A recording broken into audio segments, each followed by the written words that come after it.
Paano pwede mo manufacture sa Pilipinas? Minsan binigyan pa nga ako ng death certificate ng kusado. Pagkatapos minahuli ko, huling-huli, buhay na buhay.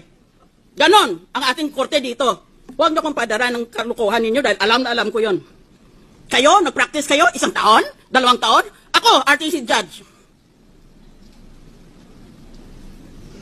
Why would a suspected criminal leave his calling cards at the scene of the crime? Kung noon pa, gusto pala niyang itago ang kayamanan niya, bakit niya ilagay sa pangalan niya? Marami dito sa Pilipinas naglalagay sa ibang papangalan ng ibang tao. Hindi kaya alam ng abogado yon? May master's pa sa Harvard, may doctorate pa sa UST. Ganun kaya siya katanga? Assuming for the sake of argument that there is a preponderance of evidence for the prosecution, the preponderance is not overwhelming. Yan ang Ingles. Hinada ko para sa 2 minutes ko. Wala pala kaming limitasyon. Ngayon Tagalog naman, at hingi na ako ng paumanhin, abansi pa lang, dahil kulang na kulang Tagalog ko. Unang punto, kung matalo ang Chief Justice dito, di ang ibig sabihin pala, ang mga nananalo ay mga honest na tao. Dahil kinondena nila dahil corrupt yung taong yon. Di, palagay din natin na itong mga representante, dahil lahat tayo, we represent the people, isn't that so? That's why we're elected officers. We're supposed to represent our constituencies. Kung hatulan natin may sala yan, di, ibig lang dahil crooked siya, di ibig lang sabihin tayo, honest tayo. Ngayon, kung lahat pala tayo honest, o marami pala tayo sa atin ay honest, why is the Philippines often, or if not all the time, why is the Philippines always ranked as one of the most corrupt countries in the whole world? Yan, sagutin niyo ako niyan. Nagpapakalinis kayo? Aba kung malinis pala ang mga opisyalis natin, at malinis pala sa buong bansa, bakit palagi tayong nililista ng Transparency International as one of the most corrupt countries in the world? Magtitinginan tayo? Sino kaya dito?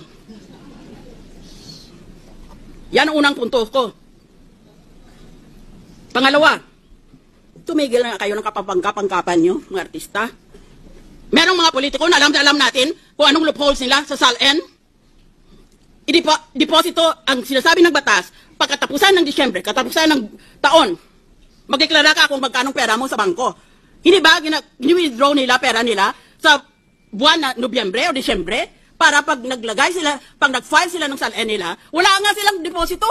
O kaya meron lang sila ng couple of thousands. Kasi withdraw nila eh. Pag Enero, i-deposit nila uli. Taong bayan, kayo ang magtestigo. Yan. Ba't hindi natin habulin yung ganon? Pangalawa, palusot. O pangalawa, na ginagawa nila na loophole sa SALN. Lahat ng pag-ari nila, real estate, bank accounts, iba pang pag-ari, nalagay sa ibang pangalan. Yan is very, very widespread. O di wala nga naman sila pag-ari. Dahil lahat, linagay na nila sa ibang pangalan. Kung bawal ang asawa at ang mga anak, dahil sa batas ay inspeksyonin pati yan, yung mga malapit sa kanila. Di doon sa mga malalayo ng mga kamag-anak. O kaya maski hindi kamag-anak, sa kaibigan na pinagkakatiwaraan nila. What a hypocritical accusation. That is a problem in this country. We're all for honest government, and yet the world condemns us as one of the most corrupt countries in the world. That's why it is difficult to win in any international election, in any international campaign, because the Philippines, among others, has a reputation of being a corrupt country. Isip ng iba, kung corrupt ang bayan na yan, walang matinong lalabas dyan. Walang matinong ibubunga yan. Ba't bawat isa ba sa inyo, walang sala tungkol sa SALN? Bigyan nyo ako ng sapang buhay. Panginoon, bigyan mo ako ng sapang buhay at imbestigahin ko lahat. Isa-isa. Dito sa Senado at sa House of Representatives. Tignan natin. Pati sarili ko, imbestigahin ko. Order, please. Ang daming loopholes ng SALN na yan. Ba't hindi kayo umimik noon? Ba't ngayon bigla na lang kayong so exercised about a loophole? Well, if that is the case, then let us all just put our assets in dollars and know the purpose of the SALN will be perverted or corrupted. That is true. But what about all the other loopholes? Bakit ngayon lang kayo nagalit tungkol sa loophole na yan? Bakit doon pa? Dahil yung iba sa atin, dinagamit yung mismong loopholes na yon. Hindi lang sila ma-impeach. Sunod na punto. Sinabi ko sa umpisa, this is quasi-judicial and this is quasi-political. Yan aminado yan ng mga authors. Si Professor Charles Black ng Yale, si Professor Raoul Berger ng Harvard. Mga tinitingala yan ng mga authorities all over the world. Ngayon, It is quasi-judicial. Ibig sabihin, kalahati niyan politika. Kalahati yan, batas. Napakahirap gawin yan. Ngayon, ako, dahil naging RTC judge, ang ginagamit ko lang, ang batas. Wala akong ginagamit sa pampolitika dahil hindi na ako makatakbo ulit. Natawag na ako ng International Criminal Court. Wala na akong kinabukasan sa politika sa Pilipinas. Even if I wanted to, I am prohibited because this is already my second term. Consecutive term. Ngayon, ano bang sinasabi na quasi-political? Investigahin nga natin for future impeachments. Anong sinasabi na quasi-judicial, quasi-political? Madaling intindihin ang quasi-judicial. Kalahati niyan tungkol sa hustisya o tungkol sa batas. Pero kalahati yan tungkol sa politika. Anong ibig sabihin ng tungkol sa politika? Tungkol sa politika, dahil ang ibig sabihin dyan, pag-isipan mo at pakinggan mo ang mga taong bumoto sa iyo. That is actually the meaning of quasi-political. Because the people might disagree with what the law says. Yun ang pakikinggan mo. That is the meaning of quasi-political. Hindi ibig sabihin quasi-political na buboto ka, ulit bibigyan ka ng mamahaling proyekto sa public works na kung saan maaaring kumita ka. Alam naman natin yan.